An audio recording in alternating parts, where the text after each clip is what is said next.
আমার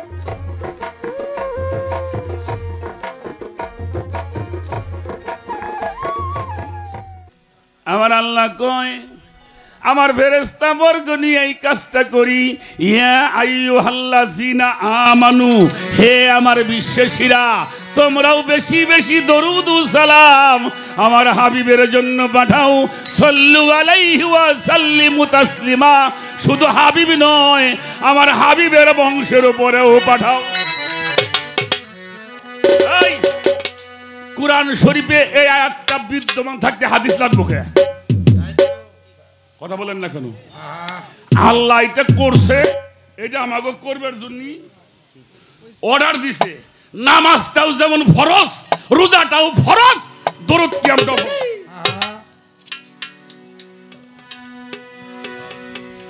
এক পদের আছে নাবি দিলে ওরা কয় মিলাদ কিয়াম তো ফরজ কই না। আর ফরজ কবিতে কবি কি?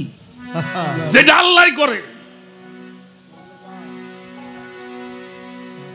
আমি আপনাকে একটা কথা কয়ে যাই বাবা, এলাকায় আপনাকে মসজিদ আছে, নামাজ কালাম সবাই পড়েন, আমরাও কম বেশি।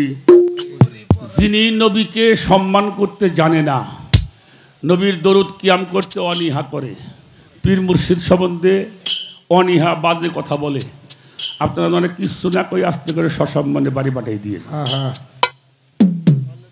কথাটা বোঝেন নাই আমি কি কইলাম?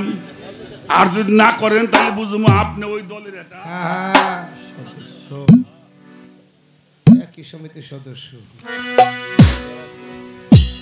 তাহলে পীর মুর্শিদ ধরাটা, পীর মুর্শিদটা আমাকে তরিকাটি বাদ দিলাম, আমাকে চিশতিয়া কাদরিয়া তরিকার পীর সাহেব গো না নাই মানলো।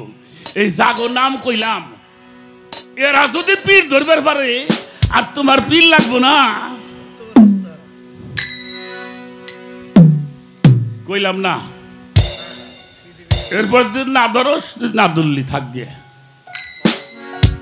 আল্লাহর ওলিরা পীর ধরছে, শাহজালাল বাবা এই দেশে ইসলাম প্রচার করছে, তাও পীর ধরছে। আজকে প্রশ্ন হয়েছিল না, হ্যাঁ? শাহ আহমদ কবিরুল্লাহ বাবা যান, ওনার মুর্শিদ কেবলা খাজা বাবা পীর ধরছে, কুতুবুদ্দিন পীর, নিজামুদ্দিন পীর ধরছে, শেখপুরের পীর ধরছে, আমাকে ফুরফুরা শরীর হুজুররা পীর ধরছে, মেদিনীপুরের হুজুররা পীর ধরছে, মাছ ভান্ডারের হুজুররা পীর ধরছে। কি ধরে নাই? হ্যাঁ, 1800 হুজুর পীর ধরছে, চন্দ্রপাড়ার হুজুর পীর ধরছে, ভৈরবের পীর সাবরা পীর ধরছে, ঝিটকার যত অলিরা পীর ধরছে। এমন একজন সাধকের নাম কও যে উনি পীর ধরে নাই।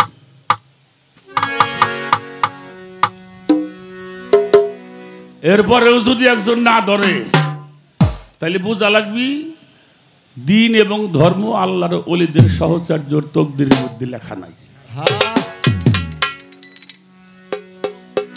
মিলাদ কিয়াম সম্বন্ধে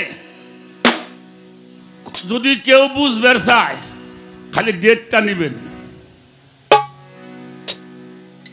আমি কোনো মৌলানাও না, মুহাদ্দাম, এটা বয়াতি, আমি একলাই জব দেবো সেই কিতাবগুলি, ইনশাল্লাহ সমস্যা নাই। মিলাদ কিয়াম করবে না, হুয়ে হুয়ে নেজ না রাবা জনমকার এ ঝামেলা আমার উপরে মাঝে মাঝে আসতেছে, আসলেও সমস্যা নাই।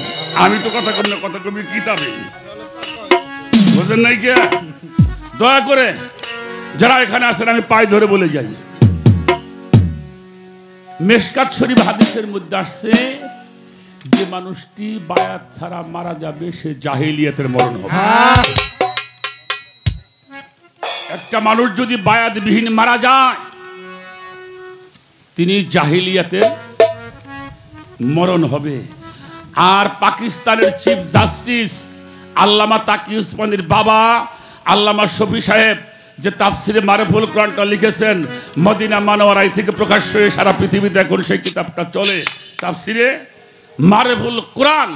সেটার মধ্যে একটু পড়ে দেখবেন, হ্যাঁ, কোন কিতাব কোন গ্রন্থ মানুষকে পরিশুদ্ধ মানুষ করতে পারে না। একজন পরিশুদ্ধ মানুষ হতে হলে একজন হক্কানি নায়েবে রাসূল আলেমদের কাছে আত্মসমর্পণ না করা পর্যন্ত সে পরিশুদ্ধ হতে পারবে না।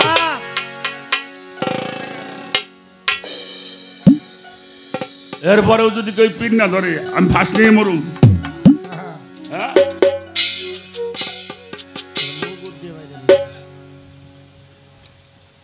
আল্লাহ তাআলা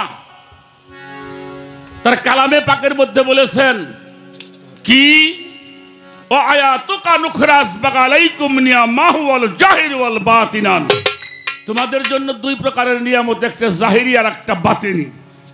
জাহিরি এলেম স্কুল কলেজ মাদ্রাসা ভার্সিটির মধ্যে থেকে পাওয়া যায়, আর বাতুনি এলেম শিখতে হলে আতি আল্লাহ আতি রাসূল ওয়ালিল আমরি মিনকুম। নবীদের সময় নবীরা নবীজি চলে যাওয়ার পরে বেলায়েতের যে হক্কানি পীর মাশায়েখ নায়েবে রাসূল আলেম, এদের কাছে গিয়ে আত্মসমর্পণ করে তওবা করে কালেমা পাঠ করে মুসলমান হতে হবে। কাল হাসরের মাঠে প্রত্যেকটি মানুষকে ডাকা হবে নেতা সহ, রাজনীতিক নেতা হোক আর তরিকতের হক্কানি আলেম মাশায়েখরা হোক, তুমি কোন নেতার অধীনে ছিলে তোমার নেতা সহ ডাকা হবে।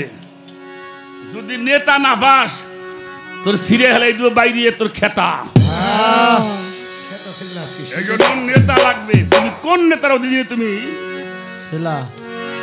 ছিলে? নোট পড়ে কাম নাই, নোট পড়লিয়ে পাওয়া যাবে না, কিতাব পড়তে হবে। সত্য কথা। কথাটা বোঝা গেল? অবশ্যই অবশ্যই আমাকে একজন নেতার, সেই নেতা কারা? হক্কানি আলেম উলামা। এখন আলেম বলতে কিন্তু মাদ্রাসার মুফতিরে আমরা আলেম কই। এই মিয়া, আলেম হইতে হইলে কয়টা এলেম লাগে? এলমে শরীয়ত, এলমে তরিকত, এলমে হাকিকত, এলমে মারিফত, এলমে ওয়াহিদানিয়াত, এলমে নবুওয়াত, এলমে বেলায়েত, এলমে রিসালাত, এলমে খিলাফত, এলমে মাওলাইয়া। এই 10টা এলেম যিনি শেখে তারে কয় হইল আলেম। আলেম চেন কারে কয়? খালি নাম আবুল খায়ের, বাশরুল আলম, মৌলভী মোহাম্মদ, হাফিজুর রহমান, আজাদ আনহু, গাফরুল্লাহ আতেকি, আষ্ট খাতা মিলে এক নাম, কিন্তু দেখা যায় ও পিড়ি ধরে নাই। বোঝো নাই কে? এই জন্য বাবা আমি আবারও আপনাদের পায়ে ধরে বলে যাই, আপনার যেখানে ভালো লাগে, যে দরবার ভালো লাগে, যারে ভালো লাগে, সেখানে গিয়ে আপনি এই বিষয়গুলি একটু গ্রহণ করেন। নবীর তরিকায় দাখিল না হইলে বাবা নবীর উম্মত হওয়া দেখি। আমি একটু পরীক্ষা নিই আমার ভাই বিরাদার গো। আচ্ছা, আল্লাহর বান্দা হওয়া জরুরি না নবীর উম্মত হওয়া জরুরি? কোনটা? কোনটা? নবীর উম্মত হওয়া জরুরি। আমরা তো সবাই আল্লাহর বান্দা, কিন্তু নবীর উম্মত কয়জন? যে নবীর উম্মত হয় আল্লাহ তারে সবকিছু দিয়ে ভালোবাসে। সুবহানাল্লাহ।